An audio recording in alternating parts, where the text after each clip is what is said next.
Hello friends, welcome to Madhura Samayal. இன்னைக்கு நம்மளுடைய மதுரா சமையலில் சிக்கன் வச்சு ஒரு சூப்பரான ரெசிபி தான் பார்க்க போகிறோம். எல்லாருக்குமே கண்டிப்பாக இந்த ரெசிபி ரொம்பவே பிடிக்கும். கிரீன் தந்தூரி சிக்கன் எப்படி செய்யறதுன்னு தான் பார்க்க போகிறோம். இன்னைக்கு நம்ம ரெஸ்டாரண்ட் ஸ்டைலில் எப்படி சுலபமாக வீட்டிலே தோசை தவால எப்படி பண்ணுறதுன்னு தான் நம்ம பார்க்க போகிறோம். நார்மலாக தந்தூரி அடுப்பு இல்லைன்னா ஓவன் இருந்தால் மட்டும்தான் பண்ண முடியும். தோசை தவால எப்படி செய்யறதுன்னு தான் பார்க்க போகிறோம். வாங்க வீடியோக்குள்ளே போகலாம். ஃபர்ஸ்ட் நம்ம மேரினேட் பார்த்துக்கலாம். ஒரு பவுலில் 1 டேபிள் ஸ்பூன் இஞ்சி பூண்டு விழுது, 1/2 டீஸ்பூன் கரம் மசாலா, 1/2 டீஸ்பூன் சீரகத்தூள், 1/2 டீஸ்பூன் சாட் மசாலா, இது ஆப்ஷனல் தான், 1/2 டேபிள் ஸ்பூன் மல்லித்தூள், 1/2 டீஸ்பூன் மிளகாய்த்தூள், தேவையான அளவு உப்பு சேர்த்துக்கலாம். சேர்த்துட்டு 2 டேபிள் ஸ்பூன் கிட்ட கெட்டியான தயிர் சேர்த்துக்கலாம். சேர்த்துட்டு நம்ம நல்லா கலந்து விட போறோம். இந்த மாதிரி நல்லா கலந்து விட்டுக்கோங்க.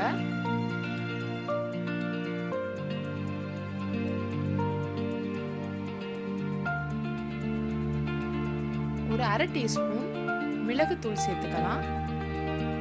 சேர்த்துட்டு நல்லா கலந்து விட்டுக்கோங்க. இந்த மாதிரி நல்லா பெரிய பீஸா ஒரு 3ல இருந்து 4 பீஸ் கிட்ட கோழி சேர்த்துக்கிறேன். சேர்த்துட்டு இப்போ நம்ம மிக்ஸ் பண்ணி வச்சிருக்கிற மசாலால நல்லா கோட் பண்ண போறோம். ஈவனா ஸ்ப்ரெட் ஆகணும். இந்த மாதிரி நல்லா பெரட்டி விட்டுக்கோங்க.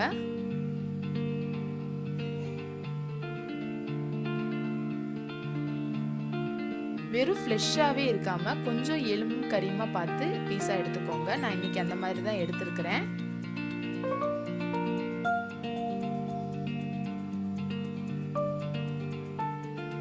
நல்லா பெரட்டி விட்டாச்சு. இப்போ இதை ஒரு 30 நிமிஷம் கிட்ட ஊற வச்சிடலாம்.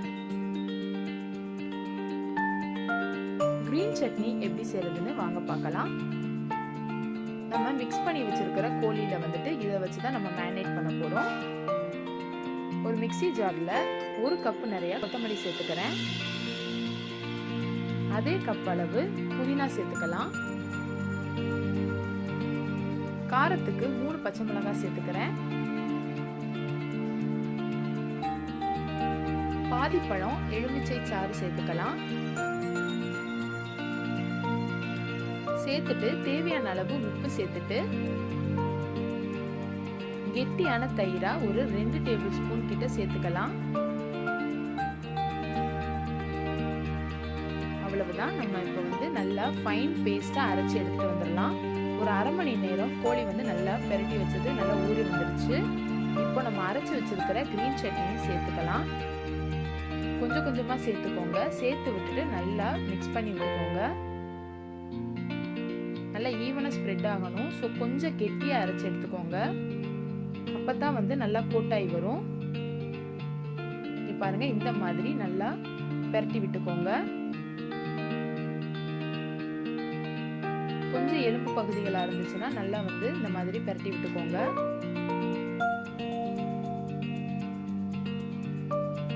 அவ்வளவுதான். நல்லா பெரட்டி எடுத்துக்கிட்டேன். ஒரு 1 மணி நேரத்துக்கிட்ட நம்ம இதை ஊற வச்சு எடுத்துக்கலாம். நல்லா ஜூஸி ஆகும். ஸோ அதனால ஒரு 1 மணி நேரத்துக்கு நம்ம மூடி வச்சிடலாம். இப்போ பாருங்க, 1 மணி நேரம் கழிச்சு நல்லா ஊறி வந்துருச்சு. லைட்டா ஒருக்கா பெரட்டி விட்டுக்கிறேன். இந்த பக்கம் தோசை தவாவை நான் ஹீட் பண்ணி வச்சிருக்கேன். நல்லா ஹீட் ஆனதும் தேவையான அளவு எண்ணெய் சேர்த்துக்கலாம். எண்ணெய் இல்லைன்னா பட்டர் கூட சேர்த்துக்கோங்க. நல்ல எண்ணெய் ஹீட் ஆனதும் நம்ம மிக்ஸ் பண்ணி வச்சிருக்கிற பீசஸை எடுத்து போட்டுடலாம்.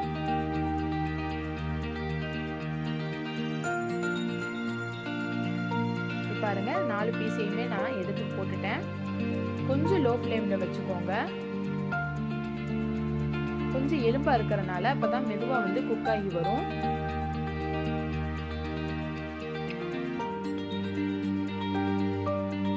பாருங்க, மெதுவா நம்ம திருப்பி விட்டுக்கலாம். ஒரு சைடு நல்லா வெந்து வந்துருச்சு. இதே மாதிரி 2 பக்கமே நல்லா கோல்டன் ப்ரௌன் கலர்ல வரணும். திருப்பி விட்டுட்டு தேவைப்பட்ட எண்ணெய் சேர்த்துக்கோங்க. நம்ம நம்ம தோசை தவால செய்ய விருப்பம் இல்லை அப்படின்னா ஸ்டவ்வை ஆன் பண்ணிட்டு லைட்டாக வந்து சுட்ட எடுத்துக்கலாம். அப்படி இல்லை அப்படின்னா தோசை தவாலையும் பண்ணிக்கலாம். நானா இன்னைக்கு தோசை தவால ஃபர்ஸ்ட் டைம் தான் ட்ரை பண்ணேன். ரொம்பவே சூப்பராக வந்துச்சு. நம்ம 1 மணி நேரத்துக்கு மேலே ஊற வச்சிருக்கனால நல்ல ஜூஸியாக இருக்கும். பாருங்க, 2 பக்கமுமே நல்லா கோல்டன் ப்ரௌன் கலர்ல வெந்து வந்துருச்சு.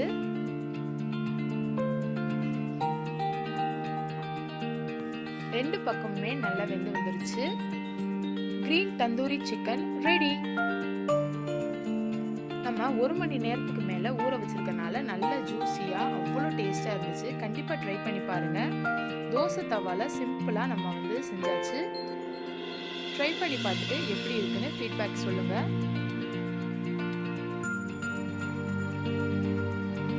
இந்த வீடியோ உங்களுக்கு பிடிச்சிருந்துச்சுன்னா லைக் பண்ணுங்க, ஷேர் பண்ணுங்க, மறக்காம நம்மளுடைய சேனலை சப்ஸ்கிரைப் பண்ணிருங்க. Thank you for watching.